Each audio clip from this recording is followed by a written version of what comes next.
Айдың өз өсінен және жерді айналу периодтары бірдей. Сондықтан оның арғы жағы жерден ешқашан көрінбейді. Алайда айдың арғы бетінің геологиялық қасиеттері өте ерекше. Көне ай қыртысы сақталғандықтан және жер радио толқындар жетпейтіндіктен айдың арғы жағы ғарыш кеңістігін зерттеуге керемет қолайлы орын. Чанъэ 4 ландер мен ровері алғаш болып айдың арғы бетіне жұмсақ қонулары тиіс. Биыл 20 мамырда Чанчжэн 4 зымыраны мен Чанъэ 4-ті жермен байланыстыратын Куэй-Ти ретрансляторы ұшырылды. Ретранслятор серік жер ай жүйесінің L2 Лагранж нүктесі айналасындағы галар орбитаға шықты. Ол жерден 455 мың, ал айдың арғы бетінен 64 мың километр қашықтықтан радиосигналдар қабылдап тарата алады.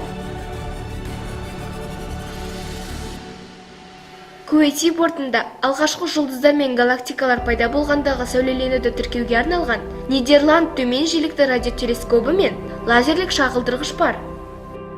Аппаратты Қытай ұлттық ғарыш басқармасы басқарады. Онымен бірге ұшырылған 2 Лунсан микросеріктерін Харбин технологиялық институты жасаған.